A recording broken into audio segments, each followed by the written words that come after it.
Hello there, people of the internet. My name is Odur Chakero, and this is Dialogues with Chakero. Now, there have been a lot of cases of women being killed by men. One of the things that is very difficult to understand is that they're not homicides, they are femicides. The other day I was talking to Onyango Tieno and I was asking him, why don't they just call them homicides? And he told me that they're specific. The people that are specifically being killed and the people that we're talking about are women. So just like gender-based violence, often referring to violence against women, femicide is the killing of women. But I think before women are killed, they are sort of abused in a way, cheated on, beaten, battered, done a lot of bad things, you know. And I have an experience with that because I saw my mother being battered by my father, back in the village. And as children, we didn't understand it. We thought that was the way of life because most men in the village were battering their wives for some weird reason. I think the reason why is because they are often looked at as people that have come from the other side of the road, the other side of the river.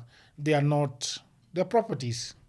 A woman is often considered a property of the person that is having them at the moment. So today I have my guest, Wendy, and she has a story to tell, and I just want to discuss things with her. Because some people say that the people that are abusing are probably have been abused in the past by some other folks. But sometimes I feel like as a human being, too many excuses make a very bad world. How are you, Wendy?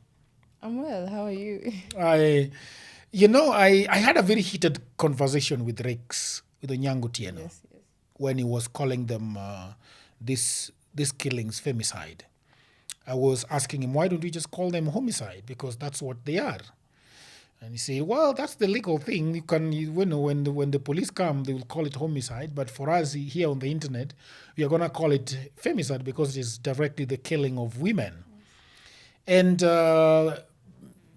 you reached out to me online and you told me that, well, I reached out first to people, and then you reached out back to me and told me that you'd like to tell me about your story.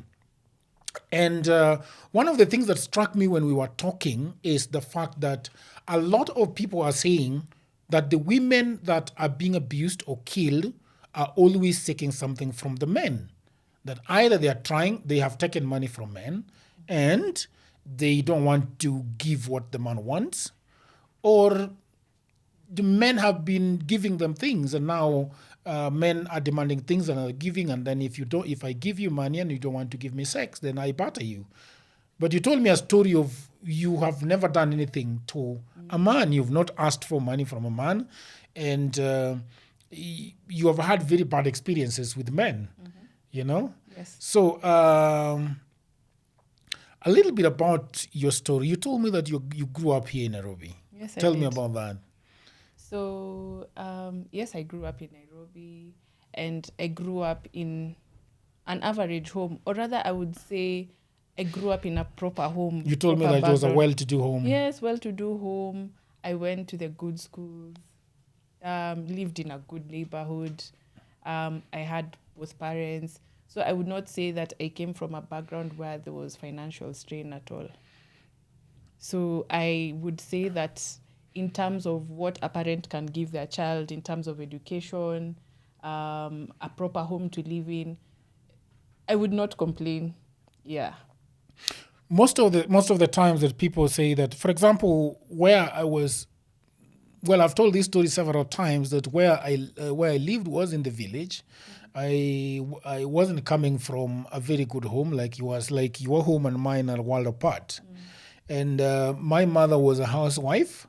I don't know if you are very connected to the village, but if you're connected to, like, in our place, the only thing that women can do is to till land and weed farms for other people to get money, or if you can't do that, then some burn charcoal.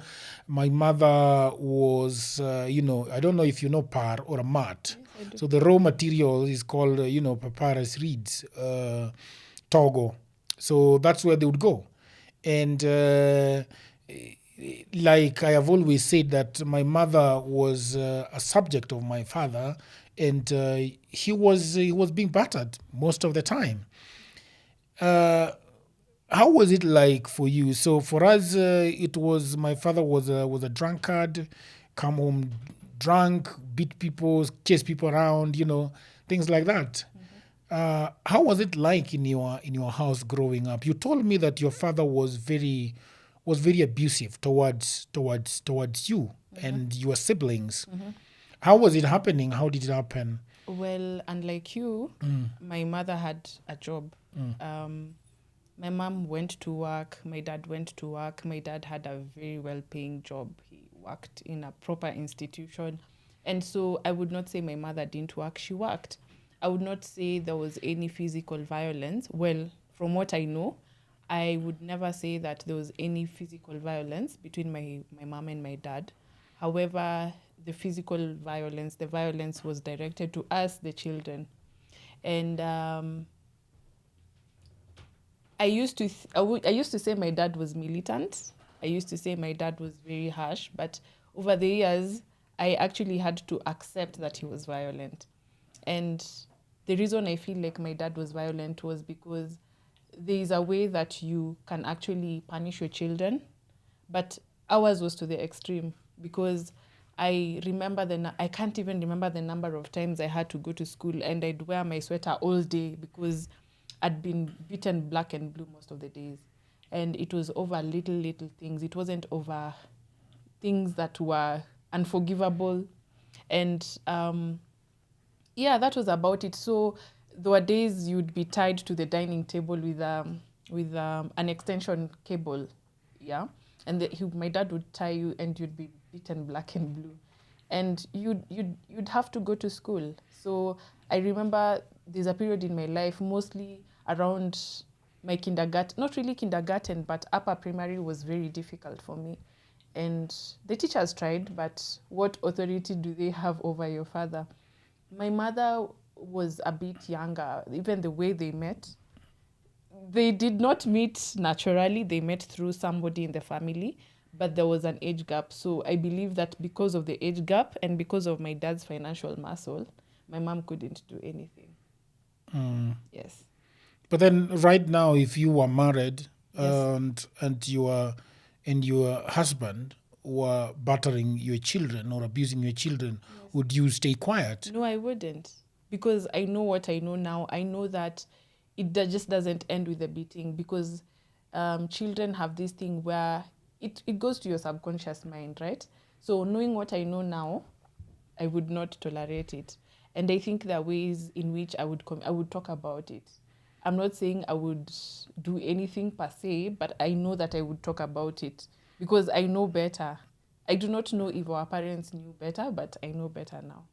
But why was your mother afraid, do you think, to approach to, this was her lover, right? They shared a bed. She couldn't talk about it, that you're hurting the children, you're doing. But don't we all come from backgrounds, most of us millennials, don't we come from backgrounds where our mothers clearly showed they were afraid of our fathers so much that they would actually channel their anger towards us because they couldn't say the things they were saying to us, they couldn't say to this same partner. So your mom was annoyed or had an argument with your father, but because she can't say anything, she then chooses to channel the anger towards you when your dad is gone. Do you remember statements like sitaki maneno na baba yako? What was that? What did that mean? I have a child. I have an 8-year-old child, and I don't know. The kind of anger that will drive me to tying her to a chair and beating her senseless. Because sometimes I feel like, where was this anger coming from? Was your dad just an angry person? Because, for example, if you look at the way we live in the city, You wake up in the morning, the kids have gone to school, then you go to work, you come back late in the 5, 6. What are these things in the evening that is angering your father so much? Is it the TV? What No. is it? Is it the sugar is out? But again, he's wealthy, he can afford sugar. What are these things? What do you remember some of the things Yes, that I do. Yeah. I remember that by age maybe 8, I had crammed table 1 to 15. So my dad was always beating us up because you haven't mastered the mathematical table, because you probably haven't done your homework. Those are the little things we'd be beaten over. We were never beaten over things that you'd think your child did something very terrible. Those are the things. Those are the things. Those are the issues. You haven't done your homework. Yeah, that was pretty much about it. Your homework, the mathematical table, and that was it. There wasn't much that I would say around even in discipline. But any little thing you did. I remember as a child, there was this tree that was grown at the front yard of our house. And when my dad planted the tree, he said, this one will be used for, discipline maneno. So as we saw the tree grow, we saw it grow. And when it was mature enough, that's what he'd use to beat us up. And that days he'd actually use his leather belt. And my dad wore a leather belt, so he'd actually snap it before. Yeah. That is very scary that somebody's planting a tree in order to get canes from it. No, and the Bible was actually opened. You were told, the Bible says, spare the rod, spare the child. So it was that serious. And my dad was very religious. My dad was a staunch Catholic. Very staunch. And I don't, it's so sad that I don't have very good memories. I barely have good memories. Of your father? Yes, I hear people say very good things about, because he was also a philanthropist, but I do not remember any good memories between the two of us or the rest of us. I don't How many were you in the family? 4. 4? Yes. You were the which one? I'm a middle child, and I was the third born. Unfortunately, we lost our brother, the firstborn, and now we are 3. So being a middle child, I don't know what's with middle children, but middle children do go through a lot. You sure? Okay? I don't know about that. Yeah, please do ask middle children. They go through a lot. Like what? What is? You see, firstborn children, when firstborn children come, yes, there is a lot of expectations around them being like the leader. So in their early years, they get a lot of attention, and now the middle children are usually expected to follow suit. Like, people don't pay so much attention to them, so they're expected to just follow suit. So there's pressure around you being like the firstborn, but you have to parent yourself in many ways. The lastborns usually get now, the extra attention, the extra love, they get it all. Middle children mostly raise themselves. Oh, I see what you mean. Yes, so usually you find middle children are the easiest targets. Yes. My father used to beat us, and at some point my brother really rebelled against him. Actually, I remember my brother at one point told him that, I'm no longer a child, so we will fight, you see. And I remember, there is something I remember very, very well, that he told us to come and lie down, because my father would either box you, cane you, or kick you, So there is a time he put us together to lie down with my older brother. My older brother just stood up and walked away, and I remained there, and he wasn't able to cane me because of the disrespect that my older brother gave him, in front of me. So what were the other? You have brothers Yes. Before you. Yes. What were they saying? Were you guys having some chai and talking about No, we were not why is this guy? We were too young to have chai, and there's this thing. It's as though I used to feel like my dad had a camera, because my dad had this aura that he had this aura that would create fear. My dad used to recite his rosary in the evening, and everybody had to be quiet for a whole hour. So you can imagine the kind of fear he had created around us who lived with him. Well, people who know my dad have a different story. Outside my home, people have a very different story. And sometimes, there are many times in my life where I have actually questioned reality. I have questioned so many times if we are actually talking about the same person. Because people from outside know my dad in a very different light. My dad was this person who carried everybody's weight on his shoulders. He educated people. He was kind. Other people's children. Yes, other people's children. Well, we got the education as well, but they got to know my dad's other side that we never got to know. My dad was always working. He was always going to the village to see his mom. He was providing for people. Our home was open to everybody.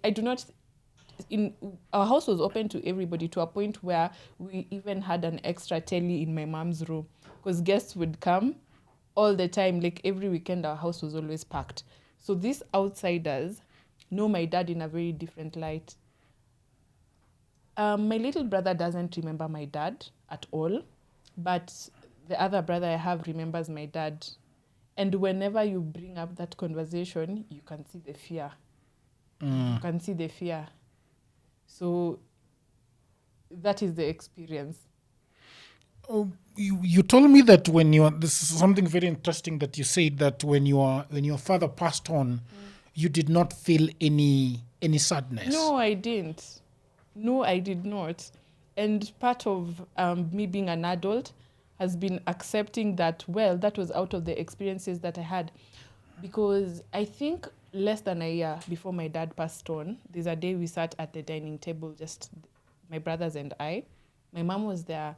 And I remember my dad asking, if God came today and asked to either have your mom or me, and you'd only have one parent, who would you choose? Guess who answered? The middle child. The middle children are the ones that are usually messengers. So I was the one who said, you, of course you. And my dad asked why, and I said, because you're really hard on us. And everyone else was quiet. And less than a year later, my dad passed on. I remember my uncle picked me from school, which wasn't the usual. My uncle came, picked me, said nothing all the way home. When I got home, people were wailing. We are Luos, people wail. We got home, people were wailing, people were crying. The house was crowded. And the house help, we had a long-time nanny. She stayed for over 20 years. So this nanny tells me, your dad has passed on. And honestly, that part I remember, I felt nothing. I actually did feel something. I think I felt some sort of satisfaction, like it's over. The beatings, the caning. At what age are you this time? I was 10. Oh, that was a long time ago. I was 10, 2003. I was 10. And it was okay. I didn't feel a thing, nothing. I didn't feel any kind of loss. I felt satisfaction. Yes, deep satisfaction. Because now it felt like it was over. No more beatings, no more thorough caning. Like, we can now actually watch TV. We can watch TV as much as we want. We can breathe, we can talk, we can laugh. Because even laughing always felt like maybe it wasn't a right thing to do. Yes. You told me that your mother passed on shortly after. Was it shortly? It was years after. That's 2003, then 2012. 2012. Yes. Oh. That was quite some time to actually share with my mom. There was a big difference, but also still there were challenges. But I would really say there was like a big difference. What was the difference? The difference was my mom wasn't that judgmental. She had her own ways. My mom wasn't physical. I would say that my mom had her moments, but really things were different. There was freedom. There was some sort of freedom that came with not having my dad around. And I honestly never, ever felt like, because my mom also fulfilled her obligations, there was not even a day that I felt like I would have wanted my dad to be there. Not a day. That's interesting. Not even a day. I think I felt the losses only on days that finances were the issue. But that was way after my mom, because there's nothing I ever wanted that my mom never provided. But now when I lost my mom, that's mostly the point where I felt the need to have a dad. I felt like, well, I wish my dad was here. But apart from that, honestly, I do not think I have wanted to actually have a father. Yeah. when we were discussing this, you told me that what did you feel after your mother's loss? Because then this is going to get us into the part two where we are talking about the physical and sexual abuse that you suffered in the hands of a neighbor. And then you also told me about that the relatives were not there to support you. How did this pan out? My mom's loss is still, I think, the biggest loss I have to date, because when my mom passed on, a lot of things changed.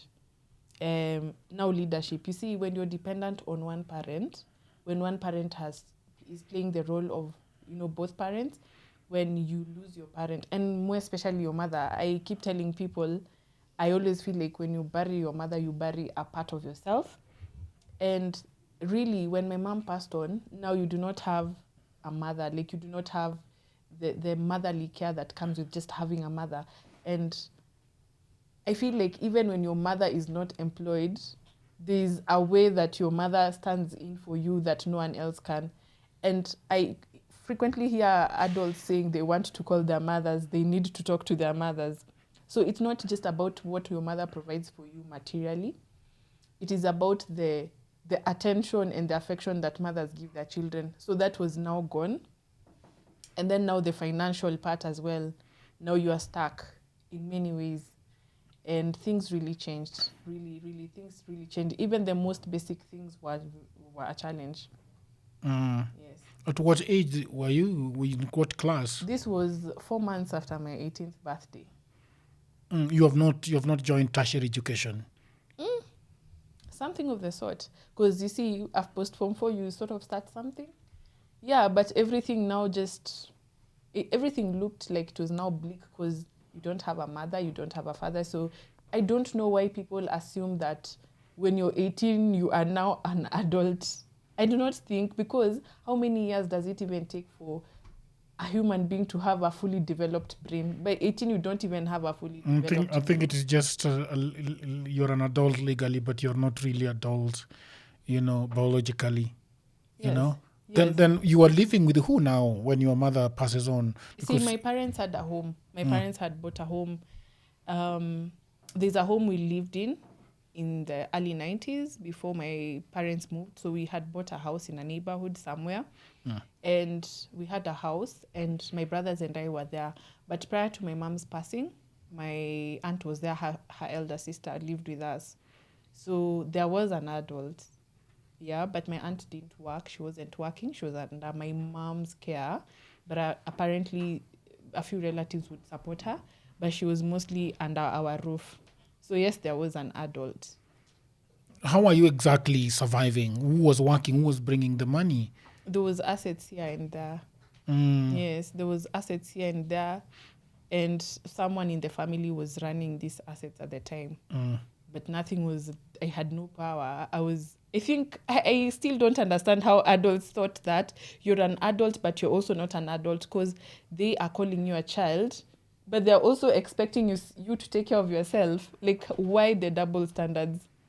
Why the double standards? So I am a child, so you do not want to involve me in these conversations around money, around way forward, nothing. But you expect me to take care of myself, because if you're not even bringing up conversations that are important, you therefore think I'm a child.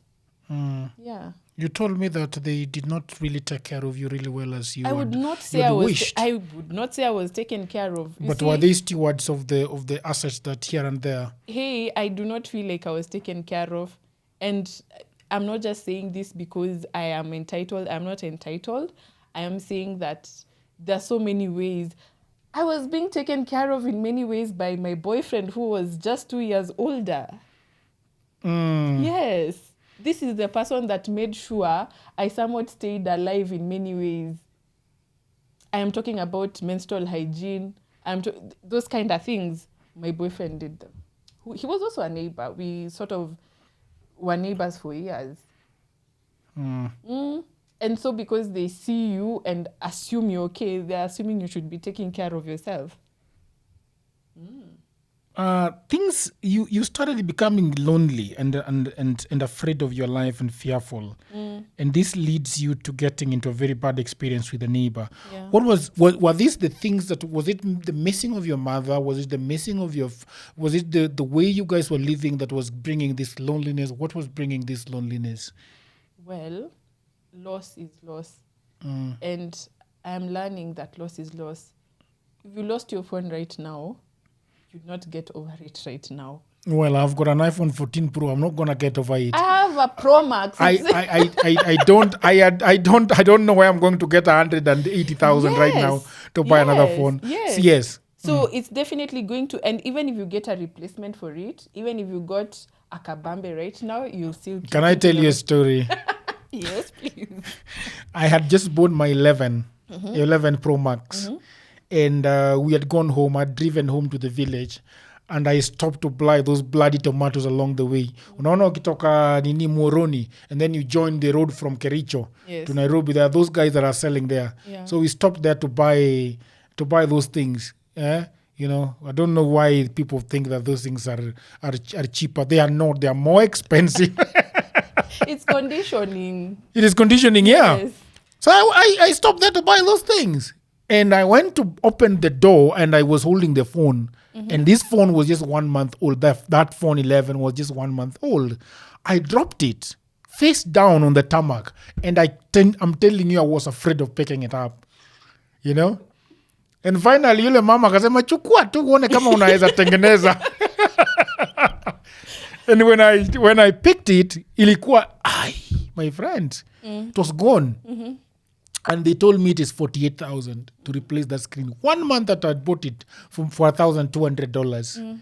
You know? Yes. So I felt that loss, and I never got an original replacement. I got a fake one, and then I went and got another fake one, and finally I couldn't have that phone. You know? So I understand that loss. My mother, the way I lost my mother was very interesting and very painful. So my mother died, I think, because of the depression of losing my father. Because she died really just after. So I was here in Nairobi, and then people were not having cell phones then. And there was only a classmate of mine that was having a cell phone, you know. And they tried calling the guy, and they couldn't get to the guy. I think the guy had that phone somewhere, and we were in class. And finally, when they were tired of calling him, they just wrote him a text. Tell Ken that his mother is dead. That's all they said. 5 months into my college. And I felt the loneliest. I felt really, really lonely in this city after the loss of my mother. Because, I sympathize with the loss of my father. My father died of depression after leaving. You know, he was doing Gwen Fiddich. Gwen Fiddich. in the village. So after he's one of those men that did not talk to anybody when he's not drunk. Like I don't remember us having a conversation when he's not drunk. Like he would just sit and read his own things or listen to the radio and then start yapping when he's drunk, you know. And I never saw him talking to his brothers. Like I don't remember any of my uncles coming to my home and having a chat with us, brother to brother, you know. You know, I don't remember him going to his brothers' houses or homes. So he was just a loner who was just drinking alcohol and thinking of that. So when he lost his job, he had no money to drink. And he was just there the whole time, just seated. And the other day I was having a conversation with a friend of mine, and she was telling me that her father has not worked for the last 8 years. And he's just in the house most of the time, just battering her mother. Yes. So the strange part that let's talk about is this guy that abused you sexually. You know, let's talk about him. How did you know him? Well, we grew up in a tightly knit neighborhood. My parents bought the house in the late 90s because we owned a house elsewhere and we got robbed, and my parents thought it twice to move. That was in the late 90s. We lived elsewhere, and after we got robbed, my parents thought it wise to move. So we To move from the house that you guys bought. that they had built, because by the time I was born, my parents had built a home. So my parents thought it wise to move because we lived in Rongai at the time, and Rongai was quite insecure in the early 90s. I remember those days, yes. So I was born while we lived there. Then some years later, after we got robbed, we moved. So when we moved, we got into the neighborhood when the houses had just been built, and people came in. And there's this thing about children who grew up in the 90s in estates, or rather, what we now call, what do you call them now? Gated neighborhoods, that kind of thing. Yes. So we had that kind of community, and our parents knew each other.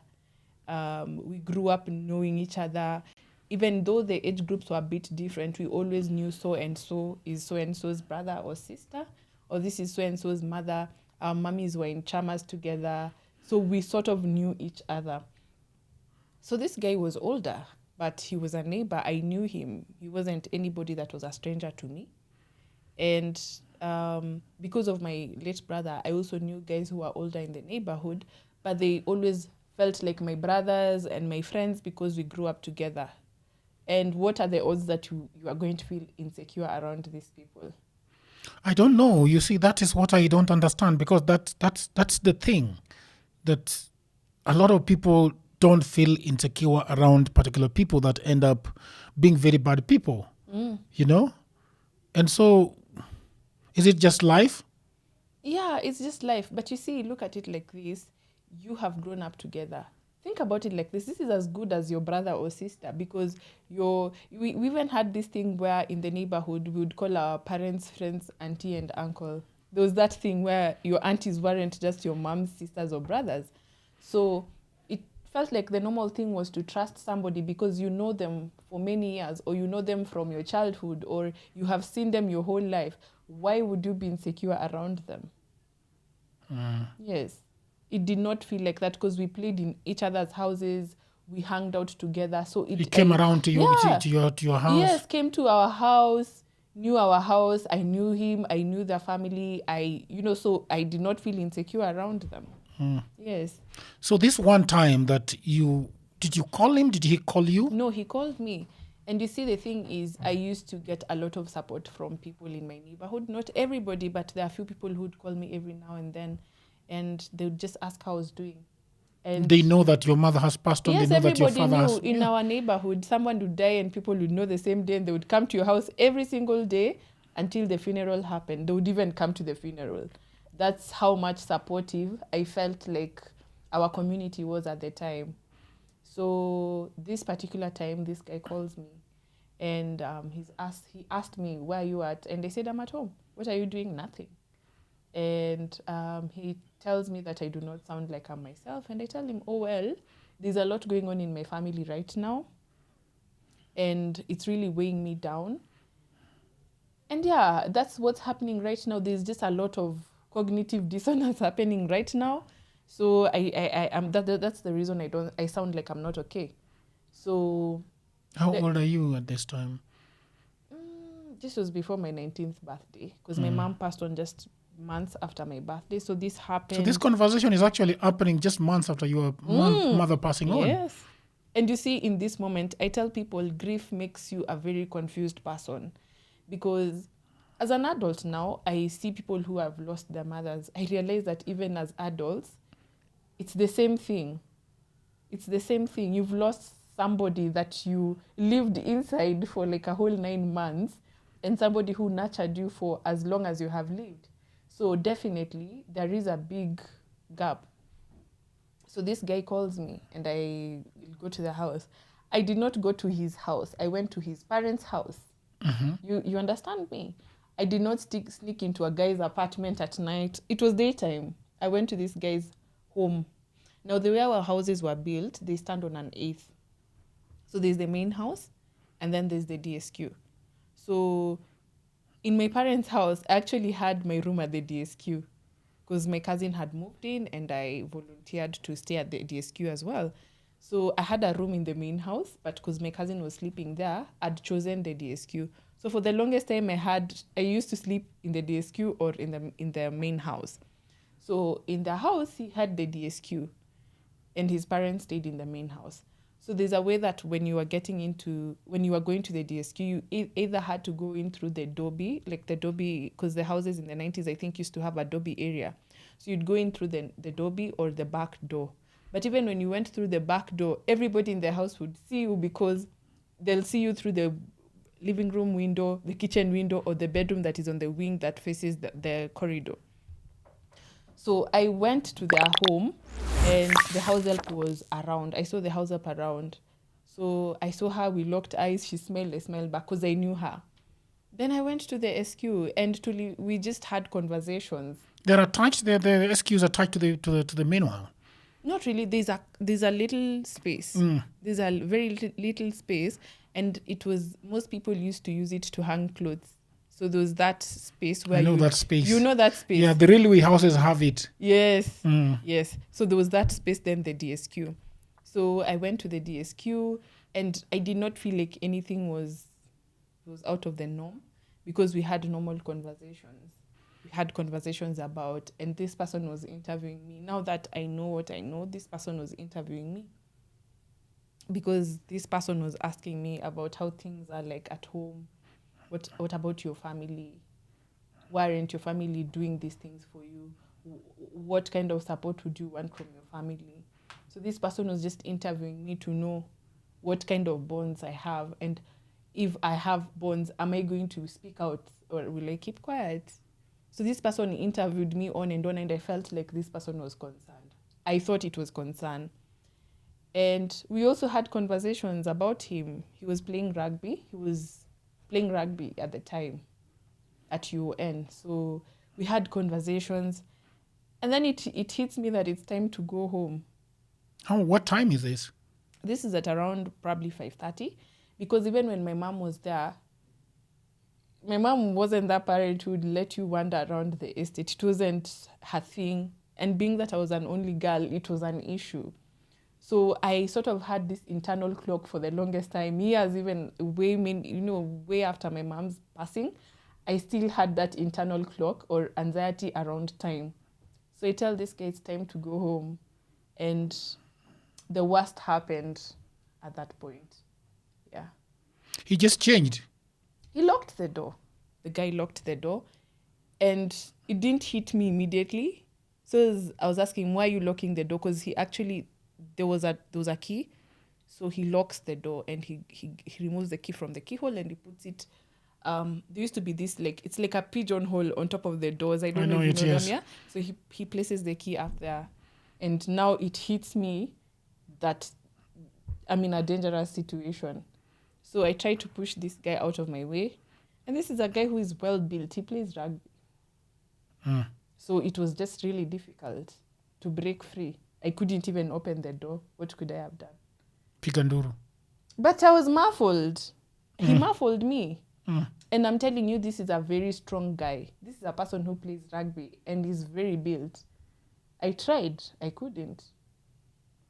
I think this is, when I think about it, in all the years I have lived, this was like one of the most, this was the first near-death experience that I had.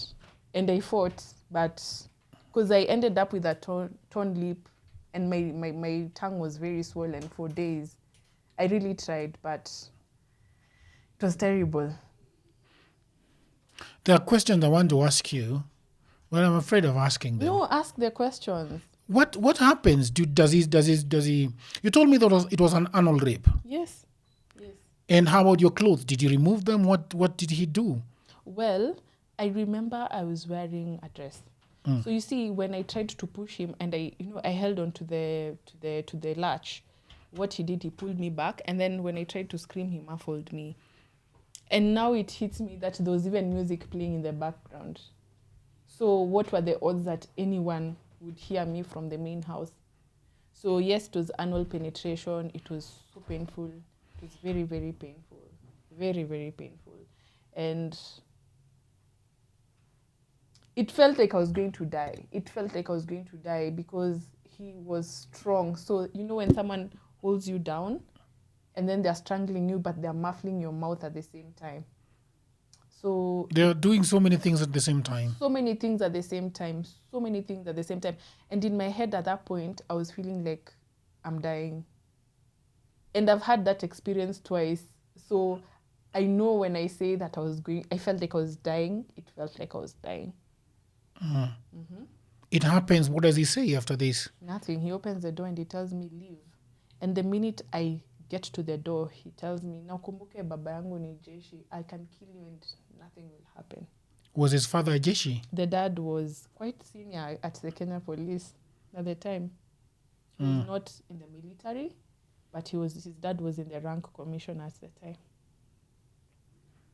Yeah. Something is going on in my mind. Everybody that listens or watches this interview will know the guy. They know the guy. I posted him on social media. They know the guy. I was so angry. Posted his picture? Yes, I did. When? 2 weeks ago. Really? Yeah. I scrolled through and I didn't find anything like that. His picture is there. Did you delete it? No, I haven't because I had people call me and people were asking me to delete. But I was telling them, what does deleting mean? Deleting means that I'm giving up. Deleting means that people will think I was lying. Deleting means that it didn't happen.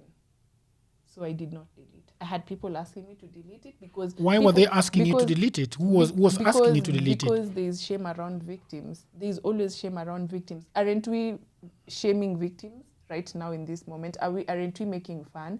Aren't we creating memes? Aren't we creating jokes? I am interested in who are these people telling me this? These are family members? No, random people from my childhood call me and ask me, why did you post? Maybe you shouldn't. Actually, if you go to the comments, you'll see somebody telling me to just let it be. On the comments, no, leave alone the inbox. I had people calling me. Lucky enough, I was traveling at the time. So even people calling me were calling me on WhatsApp because they couldn't access me on call. I was traveling, so I was offline. So people called me on WhatsApp. People were texting me. And most people I realized were not concerned about me. There are people who showed me a lot of concern. But mostly, I also had this experience around people telling me to pull down the post. And again, the truth is that only one person from my family had the guts to reach out. Only one person. Despite the fact that I have my family on social media, only one of my aunts. That was the first time that they were knowing that this happened to you? Yes. I want you to remember that when these things happened, I lived under the care of an aunt who was older than my mother. When I came back home, she did not notice anything. What does that say about like an adult? What does that say that something terrible has happened to a child? A child has come home with a torn lip, a swollen tongue, and an inflamed face because this guy strangled me, whatnot. So my face was swollen, but an adult wasn't able to see. An adult did not notice. So after all these years, when I actually posted these things, it is only one aunt who had the guts to call, to text, and to ask me and to say, I'm sorry that these things happened to you. I guess everybody else is probably in a place where either they're digesting or because of guilt, they do not have anything to say to me. And his siblings, did they say anything? The guy's siblings? Yes. I spoke to the sister. And you know when you posted this? Yes, I spoke to the sister. And I remember she called? I reached out to her because I was trying to find ways in which I can pursue this legally at the time. So the sister, interestingly, wasn't even shocked. She wasn't shocked. I even had someone reaching out to me from my neighborhood, and the person told me, hey, Wendy, when all this is over, I will tell you a story that I know. You see, people know that this is wrong, but they also don't want to come out and speak about it. How many women, I remember telling a friend quite recently that I know that so many women have been abused in the past by their partners, by friends, but people don't talk. Why? There's usually shame around it. And I have felt ashamed for so many years. I've owned up to this thing for many years as though I did it to myself. And every time I've watched news every time I've been on social media and someone has been sexually assaulted. I live those feelings. I feel those feelings all the time. It feels like it's happened today or again. And of course, I've had flashbacks over the years. And particularly in 2021, I had a flashback. But I'd say that back to this, I posted this on social media and I was very, I thought I knew the consequences of putting this out there. I knew that people might not say it, but they will share too many. You know, like when you get a message, then you share too many. I knew there would be share too many situations. I know there are people who would feel like, yes, finally, this person is, you know, we are in the same WhatsApp, like not in a nice way. I know this thing where people think that I have a perfect life. I know people who hold me in high regard. So they would probably feel like, kumbe her life is not even that, you know, perfect after all. I also knew that those people who would feel guilty because they owed my parents responsibility over us. So I knew that was going to go out there. I knew there's a possibility that my employer will see this. I knew that it would be out there. So I thought about it and I felt like if I kept quiet, I was giving this abuser the power over my head, over myself, because for so many years I've done that. Do you think they saw it, this person? They saw it because someone shared with them, because someone told him, because somehow they knew, the family knew that I had posted, so he knew. And the sister must have also told him because his lines all went dead. Because now I've gotten to a point where I want to get some sort of justice for myself. And somebody shared, because it's a story in the neighborhood. I still talk to a few people from my parents' neighborhood and they know. So everybody knows. This is not the last time that this guy is doing this thing to you. No. How does he do it the second time? So the first time it happened, my instinct felt like, should I call somebody? So I left his home, and just as I left the guy's house and I called someone. And unfortunately, when I was also posting this, I tagged the person I went to at the time. So I called this guy. He also grew up in our neighborhood, although he had just moved to his own house around home. You mean you tagged this guy on this post? Yes, tagged the guy that I called at the time when this happened. Okay. So I called him, and when I called him, I asked him where he was at, and he tells me, I'm at home. I asked him, at your mom's? No. I'm at my apartment. And I asked him, can I come now? Yes, come. I went as I was. And this is now a guy who was older. He's in his 40s now. So by then he was even older than I am right now. And I went to this guy's house and I told him what had happened. And the things that he said to me made me feel like I was crazy. Like I was really gaslit. And that is why, as an adult right now, gaslighting me is the worst thing that you can do, because I do not like it and I really get annoyed when people gaslight me in any way. So when I went to this guy, he asked me, are you sure? I've come to your house with a bleeding lip, my tongue is swollen, my face is swollen. How dare you ask me if I'm sure? And he tells me, this guy is very quiet. He's a humble giant. Teddy bear. Yes.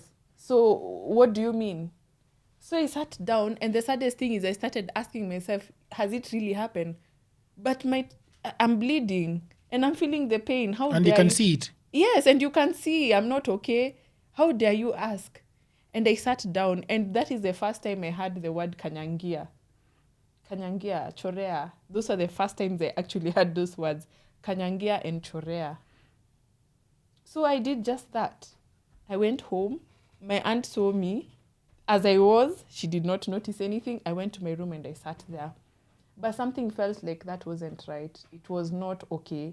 So what I did, I didn't even sleep. I stayed up all night. But I was so angry. I took my phone and texted this guy. So I text him and I tell him, you have done these things to me. And I wrote them down. I wrote the things he'd done. And I asked him, why did you do these things to me? Like, you are a person that I trusted. Why would you do these things to me?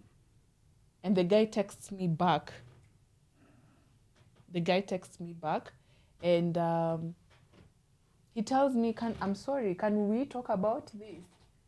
And I think there was that sense of wanting, there was that part of me that really wanted closure. And I call myself silly for this, but I have also learned that I was a child and I didn't know better. So I went back. The next day, I woke up and went back. So I went back and the guy was like, I'm sorry, Wendy, I am sorry this happened. But just when I wanted to leave, the door was locked again. So I knew my fate. I knew what my fate was like. I knew what was going to happen. And I had no control. And so it was same thing, anal penetration, and that was it. And this time I didn't even go running. I just left, and I had a voice telling me, ulijipeleka huko. And that is the voice that many women hear, because when people take advantage of you sexually, the voice in your head will always tell you, ulijipeleka huko. But did you know that this is what the person was going to do to you? Did they come out as abusive when you first met them? No. So it happened again. This time, did I tell anybody? No. I went home and I kept quiet. I kept quiet. Did it haunt me for years? It did. It did. Did it create trust issues? It did. It has. It has. This is interesting, because for me, looking at this guy, he was abusing other people. Yes, possibly, because I had someone tell me, when all this is over, I will tell you stories about this person. So there is a possibility, because I do not believe that people who abuse people sexually do it once. They do it again. Until somebody stops them, they do it again. And again, and again, and again. Yes. And it's the same thing around even people who are married. Your partner will abuse you as long as they can. They don't stop because they want to. They stop because maybe some circumstances around it have changed. Did you ever talk to this guy again? Yes, I did. 2021, I wrote to him on Facebook, because at the time I'd already moved out. My life I'd sort of gotten a life after that. So I left my parents' home and I got I started my own life. And come 2021, I realized I was so angry. I was harboring a lot of anger. I was so angry. I was so insecure. I was so angry over nothing. And there's a time that it actually hit me that somebody really took advantage of me.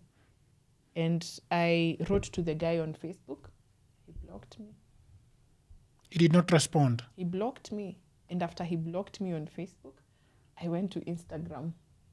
To look for him? To look for him, because there's that part of me that has wanted either justice or some sort of conversation and apology. So I went to his Instagram and I tell the guy, hey, I don't know if you've seen the messages, because I actually even put a screenshot of it. Yeah, that's what I'm looking for, because I thought I saw a message like that. Yes. Although I did not see the other one that you're talking about. I'm seeing here that you're talking about Lift, this thing that I don't like. What? the Kevin Hart's latest movie that everybody is crying about. You see, but we can laugh, but there is that text. Yes, there's that text. That's what I sent him in 2021, because I'd gotten to a point where I felt I see here you're telling him that I was just 19, Ben, and I trusted you as a friend. I thought I was safe around you. I was very vulnerable. My mom had just died. I clearly remember how you locked the door and muffed me. I remember how you forced your way to have anal sex. It hurt so badly, and I remember I left in tears, and then you later asked that we talk, then you did it again. Ben, it's not okay. I'm not okay. It's messed me up in many ways. We need to talk, at least for me to be able to move forward honestly. Tell me about this text. What exactly did you want from this man? I was angry. And before I even contacted him, see, the guy told you I called the first day, the same day. I actually wrote to him first. And I told him, I'm now becoming an adult. And I cannot believe that I came to you at that point in my life and you didn't give me any help. I'm talking about the fact that I was potentially exposed to disease. This person did not even tell me, hey, let's go to the hospital. So I was potentially exposed to a lot at that point, leave alone the part where you go to the police station. This person did not even offer me medical advice. So angry. And I texted this guy and I asked him, why did you do these things? Why did you allow me? Because you are way older. You're older than I am right now. I don't think if someone told me they were abused, I would tell them chorea and kanyangia. And this guy told me, you have a lot to be grateful for. You have, God has blessed you in many ways, and you have a lot to be grateful for. You need to move on. But how am I supposed to move on? How am I supposed to? Did you want to meet with Ben? Not to meet per se. I just wanted for him to acknowledge that this was wrong. Yes, to That apologize. And you see, that is all I asked for. I said, I think you owe me an apology. That is what you owe me. Because you see, sometimes when we are trying to move past situations, we want closure. It's human nature. And you see, for this to have happened so many years, and in 2021, I felt like I still needed justice. It means that it was actually still affecting me. And for me, at that point, I just wanted an apology. Because you see, also, I used to feel like I'm not in touch with reality. I used to even question if it actually happened. I had to go back to old messages for me to actually feel like anyway it happened. You have all the other messages? Yes, I do. I have them. I retrieved them. That's how I went. You have the message that you wrote to Ben after he abused you? I actually had to now go to my service provider, because that's how far I had to go to actually accept that it happened. Because there's a way that your mobile provider provided those messages? Yes, they did, but it was a lot. It was a lot. It took a lot for me to retrieve, because this is so many years. I retrieved the messages, and in 2021, when you retrieve messages, what happens to them? They send them they appear on your phone, but not appear on your phone, but you can get a printout. Let me ask you, if you want, if you actually, you can prove the line is yours, right? Yes. You have an ID, you can prove. Yes, you can retrieve. They are your messages. Your service provider can retrieve messages for you. I didn't know. You can. And they give you a printout. Yeah. So I retrieved them, and I remember in 2021, the person I was dating at the time, I told this person, they realized this person wasn't. Like, they wanted to help, but they did not want to help me get justice in, like, in a proper way. They're like, do you want us to go find him and show him dust? Yes. I was like, no, that's not what I want. I want for this person to just acknowledge that I did you dirty and I am sorry. The person I was dating at the time was telling me, hey, we can just go and ruffle feathers a little bit. And I knew at the capacity this person was at, they could do it. But I didn't want to. That is not what I want. Even at this point, that's not what I want. That is the bad thing with women. What? You love too much. Love what? Yes, and you see the sad thing is, this was a person who was... kama ni mwanaume mimi nilisema twende tukunyanye. But you see, yeah. When you do these things to someone, like you decide to go through unconventional ways, what then is the difference between you and that person? That's the thing. What's the difference? Because you see, I had got, at that point in my life, I would have even facilitated. I would have. But do you want to be the person? Do you want to be the person? Because then you're just mirroring the person's behavior. If I decide that because Jagero punched me 5 years ago, let us facilitate someone punching him, what does it do for you? Does it do anything for your emotions? Does it do anything to your emotions? Does it change the way you feel about what the person did to you? No. Well, I am sorry for what happened to you, really. But then you cried in a Landrover. Range Rover. In a Range Rover? Yes, I did. And I tell people, you can, when people say they'd rather cry in a Range Rover, I tell them it's because you haven't cried in one. It's wishful thinking. Talk to us. We've cried in Range Rovers. Yes. And how does it feel? Well, the ground clearance is good. The car feels good. I feel like, Where did you get this guy? This is the last part of our interview. The second last part of our interview. You again meet a boyfriend that is very abusive again. Yeah. Do you know? There is something that doesn't sit down well with me. Mm-hmm. That I don't know whether I read it in a book. That if you have been abused before, you are likely to get abused again. Yes. You agree with that statement? Yes. Why? Because I'm talking through experience. And because, let me tell you, there's a point in my life where I even enrolled for psychology school, just for the fun. I wanted to understand how the human mind works. And I actually do know how the human mind works in many ways. Yeah. Where did you meet this Range Rover guy? I just met him. There you meet people. I met this guy. And the thing about people I've dated in the past, I would not say they were all bad. I would be lying. Why did I stay? See, there are reasons you leave, but there are also reasons you stay. So this guy wasn't exactly bad. He did not come out as bad.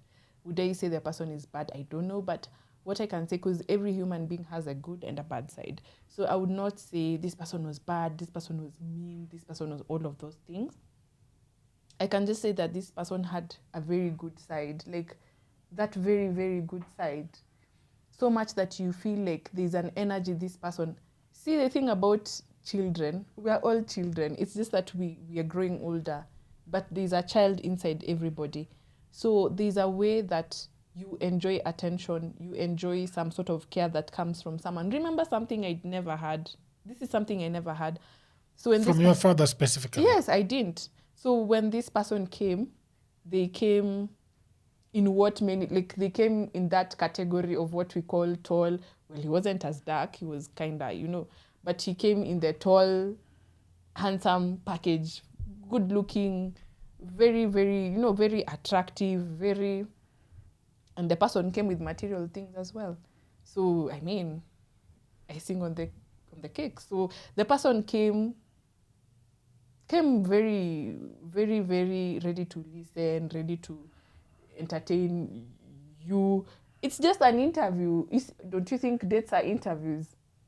Dates are interviews. Sort of. Yes, they are interviews. Because it's when you're courting someone that you get to know their fears, you know their strengths. Then over time, you also know their weaknesses. Because they won't come and tell you, hey, my weakness is when I'm angry, I punch people. No, they don't. You are highly likely to know people's weaknesses by observing.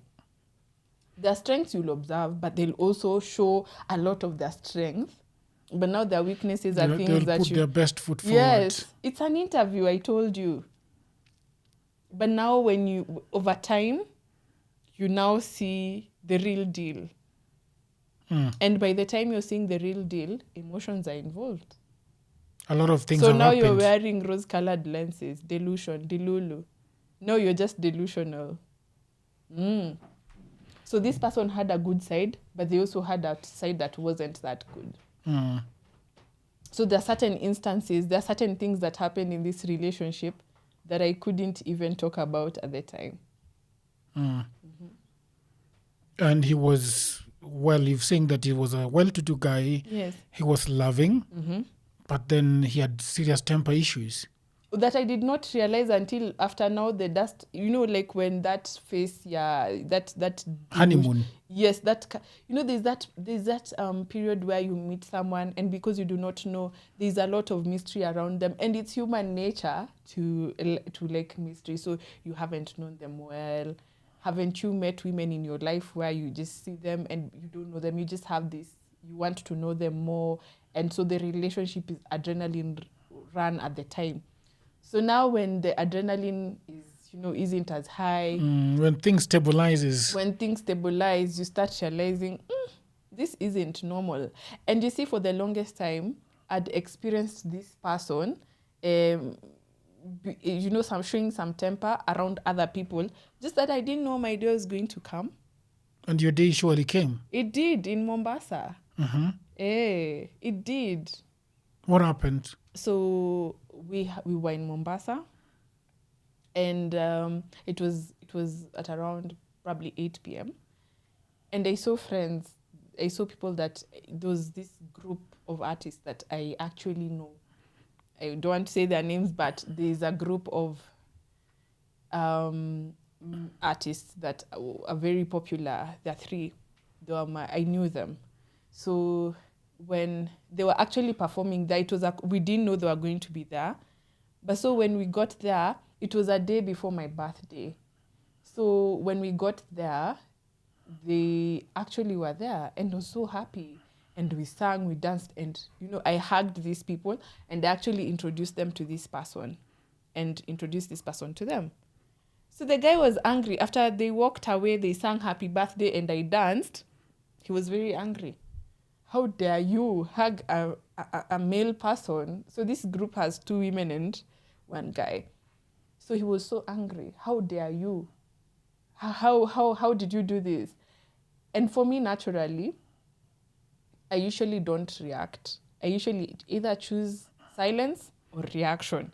And reaction, when I choose reaction, I usually choose to burn the bridge. Like, I am less likely to have arguments with you unless I decide this is the day. I burn the bridge, bring the kerosene and the matchbox, it's done. But usually when I think that I want continuity, I walk away. Either I keep quiet or I walk away. So I left him there. I decided, well, I can run a hot bath and relax. So after a few minutes, this guy walks in. And I was like, wow, okay. So he comes in and I'm seated in the tub. And he continues. You see the drama at yes. Yeah. The drama continues. So he comes and he's like, how dare you do this? This isn't right. This is wrong. This is all of that. I got angry. So I have a towel around my body. And the minute I was walking past him, this guy slapped me. He didn't even punch me. He slapped me. And I'm talking about a person who's built. Like, this is a person who's quite big. This is a person who has military training. This is a person who has trained even in Israel. So this is a strong person. So this guy slapped me, and the next thing I knew, I was on the ground. And of course, I did scream. So people came because I attracted a lot of attention just by screaming. People came, but by then he was... You were in a hotel? Yes. By this time, this guy was telling me, I'm sorry, I didn't mean it. So by the time people came and the security came, he had a way that he hushed them away. Madam ako sawa, she's okay, don't worry. And they saw me. And you know what? I wish I had actually said, I am not okay. But I don't know why I was trying to protect this person, but I did. And they left. The next morning, my eye was swollen and I had a black eye. I sent you the picture, right? Yeah, I had a black eye. And the next day, the person had a way of convincing me, like, I'm sorry, blah, blah, blah. But that was it. That was the end of that situation. Came back to Nairobi. I was angry. I was quiet. I did not tell a soul. I did not tell anybody. I kept quiet. Because this was the first time. It was a mistake. He apologized, did he? He did. But that was not the last event. It wasn't the last. You told me the last one that almost killed you. Which one was this? There was the second event. Mm. So the second event was there's a time we had an argument. It's not something I want to talk about, but something really terrible happened. I was so angry. And again, that night, I was going to see off a cousin who was leaving the country. So what had happened is that I came to the realization that something had happened. And I was so angry that I told him, you did this and I don't like it. This is very wrong. And I was so livid. And I think because I was going to meet my aunt, my uncle, and their child, he thought that I was going to tell them. Because this is a guy who had actually met a lot of people in my family. So he knew people in my family. So I rushed downstairs. I got into my car. And then I drove. I went to the airport. He was following me behind. So this guy was driving right behind me. And I even drove into the police station at the airport to hide. But then I don't know, he saw the car. So then he came and I also went and I parked at the arrivals, the international arrivals. Parked the car. And I went and I sat with my aunt. And my aunt asked me, are you okay? Why am I seeing your boyfriend's car at the parking and he's not coming. And I told her, we'll talk about it. But I didn't want to tell her because whatever had happened was so shameful. I couldn't tell her. So that was the event. And I went, I remember that night, I drove. Is he the one who did this shameful thing, or is the one you're the one who did it? He's the one. I don't want to talk about it because I do not want. It's complicated. I do not want to. I don't want to talk about the people who are involved in this. Okay. But it was really terrible. So after this thing happened, I was so angry. So I went to the airport. I was so mad. I got to a point I was dangerously driving. And believe you me, I am a very fast driver and I can drive very dangerously. Yeah, so you celebrating how much time you took to Kisumu. Yes, I was really trying to get away from him. But at some point, he got to me. This is a person who has training around defensive driving. So he got to me. And I was so angry. And I think I was so annoyed that I feel like I was losing my mind or something. I even left the car by the roadside. I walked from Gateway Mall to, I think, somewhere in Mlolongo because I was so angry. My shoes ilitokana, but I just kept walking. I don't even know where I was going to. And yeah, that was the event. So after that situation, we were not talking for the longest time. I asked him to stay away from me. I didn't want to talk to him. And then there's a point where he traveled. He went to the village and he calls me and he tells me, can we hang out? Can we talk? I don't know why I was ready to talk. But I've always been a person who I don't just want to close doors. I want to have closure. So he calls me and I went to meet him. When I went to meet him, a friend of his from the village, his village mate, she came and said hi to me. And she realized I was not happy, I was not okay, I was not my usual self. So she asked me what was going on. And I told her I'm okay. But she noticed something was off. So when the guy came, they had a conversation. I don't know what they said to each other, but this guy had a feeling that I was talking about him behind his back. So he was so angry and he started kunisomea. And it's something I don't like. As a child, nimesomewa sana. You don't do that to me right now. So he went on and on and on. And I got angry. I didn't have a car. I went in a cab. So when I went outside, this is the first time that you're meeting after a long time. Not a long time. It had been quite some time. So we met, and then so after the thing where he was, and he's doing this in a public space. So I felt like, no, you do not do this to me. So I went outside. Then he came and he says, let me just drop you home. So I get into the car, and it's going on, like he keeps going on. And I told him, I will alight. I can't stand this. I will alight. And he just unlocks the door. I was crying. So I'm telling you, I've cried in a Range Rover. Have you cried in a Range Rover? Men don't have Range Rovers to cry in, man. So women that cry in Range Rovers. But you own the Range Rovers most of the time. Yes. So aren't you ever in a situation where you cry in your Range Rover? Yeah, but I believe crying in somebody else's Range Rover is different. Because you are not going there to cry. You're going there to chop. When you're crying in a Range Rover, you're crying about so many things. Yeah, so I was crying at Galana Road. I was crying at Galana Road, and I was so angry that this person is coming, said they want to make amends, but they just want to quarrel me in this Range Rover. So I was so angry, and when he unlocked the door, I came down from the Range Rover, and I took Anduthi all the way from Galana Road to Imaradaima. You took Anduthi? And let me tell you, you had no money for cab? No, it wasn't. Remember, it's late in the night. Yeah. And do you have, when you're like in this situation where you feel like you're in danger, do you have time to order the Nothing. Uber? You just jump on the next thing. Yes, call the driver and tell them, niko hapa kwa junction Galana Road. You're not going to do that. So I jumped on the Nduthi that was passing by. Yes, mama, I took the Nduthi.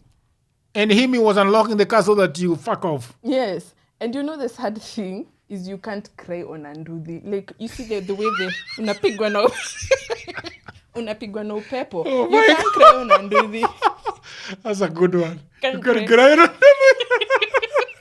Unless you have a helmet. You can't cry on Nduthi. So this Nduthi guy realized like something was not okay. Because, I mean, how many times do people take Nduthi from Galana Road to Imaradaima? That's Galana Road in Westlands. No, Galana Road, the one at around Kilimani, near Kilimani Primary. Galana Road. Oh, yes. Yeah, where B Club used to be, around there. So I take the Nduthi, and then Nduthi guy is like 700, and they said, let's go. Let's just go. So we take Nduthi, and a female friend of his was driving by, and she asked, Wendy, what's up? And I just didn't care. I took the Nduthi and left. Do you know what happened? The guy was following me. Following the Nduthi? Yes. And I told the Nduthi guy, let's twende. Peter uende, twende. So, and I think the Nduthi was also afraid because, you've seen a Range Rover. So you also don't want to be in trouble. The guy saw you alighting, the Nduthi guy. He saw you alighting. No, he was just passing by. Then he realized the car was driving very close. And I told him, listen, tunaepa hii gari. Let's go. What? Yes. And it's so interesting that you're putting the life of the Nduthi guy in danger. No, I am just asking for a service. Only that I want fast service. I want to get home. Okay. Yeah, so I got home. And when I got home, I thought, this guy will probably look for me at home. He's on the way. He's definitely on the way. So I tell this Nduthi guy to drop me at the shopping center around home. I don't even know where I was going. But I just kept meandering around the shopping center. And then at some point, he started calling me. Then he started sending me texts. He told me he went to a man's house. You've gone to another man's house. And now you see, I wanted to prove that, no, I've not gone to another man's house. So I went home. What? Imagine, I went home. When I went home, this guy walked in. Remember, we had gone out drinking as well, yeah? So when he got home, he was so angry. It's like, you're talking about me with people, you're doing whatnot. And the next thing I knew, this guy slapped me. He slapped me and I was on the ground. And then now he strangled me. So now him strangling me, I actually pooped my pants because he strangled me. Like, it was, remember the near-death situation? This was now the next near-death situation. And the guy strangled me, vibaya, and he beat my head. I honestly don't know how. Now we can just laugh about it, but how does anyone bite your head?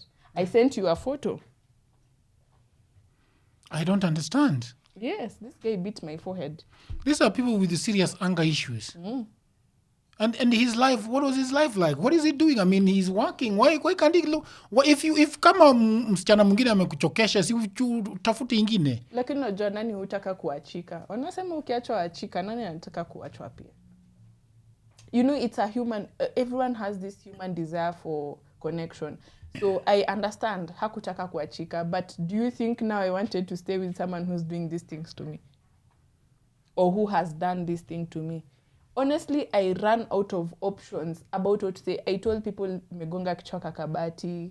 I told people, sijui, I fell down. And I remember one particular person in my family, because my mom had dated someone after my dad that wasn't that nice. And I remember someone in my family telling me, Wendy, ikugonga kwa kabati, hata mama yako ashaifinywa na mlango. So do not allow anyone do this to me. I think she said it in a way to kind of tell me that, yes, it does happen, but don't allow it to happen to you. So when that happened, it was difficult because, you see, he hit me so hard that I actually did get a black eye from it and was bleeding from my forehead. And he actually... How does a man actually bite another woman on the forehead? That's a lot of anger. Yes, that's a lot of anger. So this person is strangling you. I'm telling you at this point, I've pooped my pants. But he's still strangling me and he asked me, will you listen to me now? And I had to. Say yes. I couldn't even talk. I just signaled. And then he left me. And then he sat on the seat. And then he blacked out. Alcohol, he blacked Hukuleta maji moto. See, the thing about me, I always think about the repercussions. I've told you, I don't just burn bridges. I just don't do things because I know the repercussions. So I didn't get Majimoto, but I was so angry. I took a picture. I sent you, right? I took a picture I sent it to a friend who had also told me, but I told you to leave that guy. So I felt like unisaidi. I went downstairs, got into the car, and went to a hospital around my neighborhood. So when I went there, I remember the doctor telling me, hujagongwa na kabati. Imekugonga tu sahi usiku. Sahi tu usiku ndo imekugonga. And she offered me help. She was ready to help me, like, get the necessary paperwork. But the guy, I don't know how he knew, but he knew that I was at the hospital. So when he came, this is a guy who had blacked out. And you left him in the house? Yes. But somehow he was able to get to the hospital. He knew I was at the hospital. I don't know how. He came to the hospital. So when I saw the lights, Ojo lights, the Range Rover was you can see. I saw the lights. I hid. But the car was, he saw the car, so he knew I was there. And I had to leave, and I was given painkillers. And the lady told me, you can still come back tomorrow. I'll still help you, but I didn't go back. But I had her Did he write follow you down. back home? Yes. He followed me back home. But then at some point, he just left. Let me tell you, the next morning I woke up, my head was still swollen, my eye was swollen. And right then, I knew that this one, it's over. It's over. And for me to leave that relationship, I remember there's a time I told him, I'm so done with you. I do not want to see you again. Leave the house. You know what the guy did? He told me, you and I today, one of us is going. Like, this relationship is not ending. I even have a message, I think. I remember telling my aunt, I remember asking for my aunt's help because I texted my aunt, and at this point I'm texting, I actually even have photos. I remember sending my aunt a text and telling her, please send me help. Please call the cops for me because this guy is going to kill me. He's going to kill me today. It's on the other phone. I texted my aunt and I texted my cousin and told them, please get the cops to help. Did they do? Going to kill me. They called me. This guy denied. Meanwhile, he was seated on a seat outside the bathroom because I'd locked myself in the bathroom. So he was sitting on a seat outside the bathroom. He denied, but he was seated at the bathroom, and I had locked from inside, but he was sitting at the door. Why was he sitting? I asked him to leave. Why was he still sitting there? And by then he had really scratched my face. He had really already hit me. So it was war till morning. I had to come out of there. He called my aunt. He spoke really terrible around me. It was bad. But that was the last time he hit me. That was the last time I was done. I did not care. I did not care about what was going to happen afterwards. I did not care for the relationship. And of course, people will have a story to tell. But I did not care about that anymore. So that's how the relationship ended. Has anyone hit me again? No. And for me, at this point in my life, I tell people I care for values than anything else. You don't have values. You told me that you're in a relationship right now. Did you talk to these guys about this, that people have done these things to me? Well, I did it in this. You remember me telling you there's a guy I told, and he was like, we can go and get justice for you. See this guy, the justice he was offering. So I didn't think it wise to talk about it. Then there was a relationship after that. I spoke about it. Then there was a relationship afterwards where I said it juju. I didn't tell everything. But really, nobody has done it again. Do you think that women should be careful of where they are at night or with people? How careful? How are you supposed to be careful? I'm telling you, in all of this, do you realize that no stranger I'm not talking about strangers. Do you realize that I'm talking about people I knew or people I was? So are you supposed to be careful around your boyfriend? Are you supposed to be careful around, say, you're a husband if you're married? I am not married. But are you supposed to be careful around your husband? And for how long are you? Because they don't hit you day one. So how long are you supposed to be careful? What is the way forward around this? To other women, to other men? What do you asked me? Yeah. Is that I think there's a problem in the collective. It's not a men's problem peke yake. It's not and for me, I'm not thinking that men are necessarily the perpetrators. or women, because I know I've heard of men who have experienced violence from women. Do men talk about it? No. See, it happens. It does. It happens. And again, abuse is not just physical, it's emotional, it's financial, all of those things. I think there's a problem in the collective. And if we're not going to deal with the problem from down there, it will just be like another. Because, I mean, Jagero, how are we talking about murder? How are we talking about femicide? And then days after it, something else happens. And this time now it was really even worse. And people are creating memes. How do you even find it funny? You see, the fact that you're even finding it funny already means you are not the perpetrator, but there's something wrong. Because if you can laugh about it, if you can actually even create memes about it, there's a problem. It's terrible. Thank you very much for sharing your story. Yeah. You know, there is a brother-in-law that I really hated. He used to beat my sister a lot. You know, his life was terrible himself. He had a very bad house. His door couldn't even close properly. But he thought that he had it all. And the people below him had nothing. So I just think that as for us men, sometimes we just need to stop the excuses. Because I saw my father beat my mother, and I said I will not lay a hand on a woman. And I have not done it. So I think people should just gather a little bit of strength and say that, well, why am I beating this woman? Is this woman the source of my problems? I don't think she is. But do you want to face your problems? That's a question. Do you want, because most of the times we don't want to own up. We do not want to take responsibility. We want to blame others. So even as a man, are you ready to accept that you have a problem? Not you per se. Yes. Are men ready to accept that there is a problem? Because people are blaming women. Why aren't men also taking up the mantle and saying, hey, we are also the problem? Because right now people are telling women to be careful. How are we supposed to be careful? Our mothers visited our fathers when they were dating. Were they careful? But these things are almost unheard of. Because if someone can decide to kill someone and dismantle their body like a chicken, is that normal? That's not normal. This is witch killing after the Airbnb in South After B. the Airbnb, there was a Roy Sambo case where the man even carried the woman's head. How do you do that?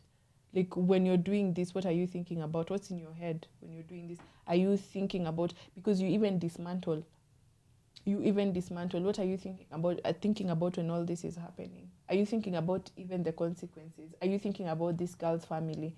Are you thinking about you being caught? Like, have we gotten to a point where we're not even afraid? Because people mostly do the right thing because they don't want to be caught. We are not even afraid of being caught. So we need to also teach our children, like for people who have children, people need to teach their children that no is also a response, and it's okay. It's okay to be told no. And when you're told no, it's not necessarily about you, but you should respect people's decisions. Yeah. Thank you very much. I think this is the longest interview I've done. Really? Yeah. Just 1 hour, 40 minutes, yeah? 1 hour. Thank you very much for sharing your story. I get a lot of women who tell me their stories like you told me on phone, but that's where they stop. A lot. Why? They can't appear on video. Exactly, shame. Because you think that because these things happen to you, the way the community is talking about it, you think now you are to blame. So do you want people to see you? Do you want people to know? But then why should I walk around shame that I did not create? No. You've decided that you are talking about this and you're getting it off your chest, you're getting it off your system, you're facing your demons, and that's Well, you see, the thing is, have you heard people say that when you're stupid, the other people are the ones who suffer? Well, it's off my chest, so the rest of you can bear. Like, you can bear the burden, you can feel ashamed to be my relative, you can be ashamed to be my associate, but hey, I'm not walking with the shame anymore. Yeah. Thank you very much. Thank you. I wish you well. Do you want to get married? Yes. Have children? Yes. Just not to a violent person. Like, for me, violence is like a deal breaker. It doesn't matter if we got married yesterday, you lay your hands on me, I'm out. Or your children? Yes, or my children, I'm out, day one. I agree with you. Yes. So, people of the internet, thank you very much. This was Wendy telling me her experiences with abuse, you know. I have never been physically abused, and I can only imagine. But again, Jagero, I also want to say that I've not just had bad experiences, because people also think that experiences have, they have not all been bad experiences. I've met very, Especially the Range Rover I've things. met- You're met- doing really well I've with met, I've met very amazing men, even just friends. I have very amazing Yeah. friends who are men. I have dated really amazing people, and the person I have been seeing for a while now, I would say is like the most gentle person, and that's what stands out. The person is so gentle, and I'm like, hey, kumbe, I've just been meeting crooks sometimes, but I've also met very, very amazing people. Oh, man. Please share. Please comment. And if you want to appear on this podcast, the door is open. Come and share your story. Until another episode, bye for now.